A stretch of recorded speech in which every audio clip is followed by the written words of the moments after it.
the things we've done. I want to remind you that I was a professional meteorologist for 14 years.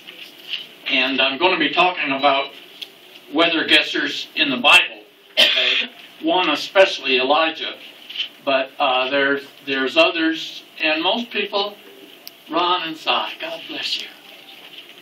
Most of them, we don't think of them as weather guessers, but what about Noah? He forecast rain when they didn't even know what rain was. There hadn't been any on the earth yet. And yet he was building his ark and for the year, and he made a very unpopular forecast.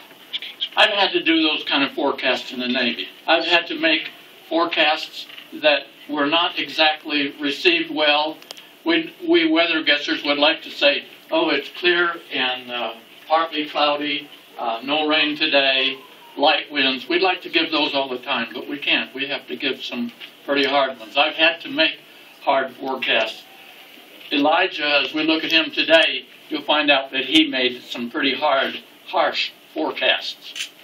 But another one is Samuel. Samuel made a forecast when the first king, Saul, was made king of Israel.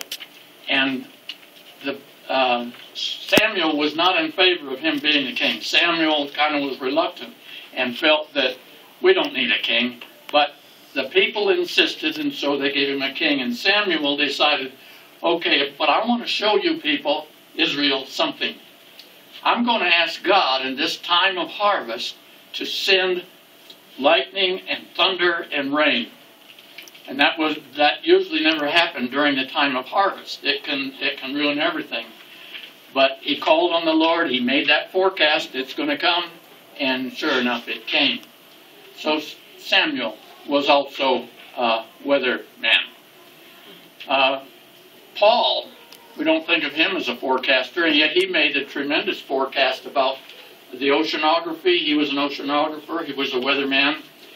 He was being carried as a prisoner on a ship, being taken to Rome, and they had put in at a fairly good harbor, and he thought they should stay there, but the captain wanted, no, we're going to sail on. And Paul then said, no, if we sail on, we're going to lose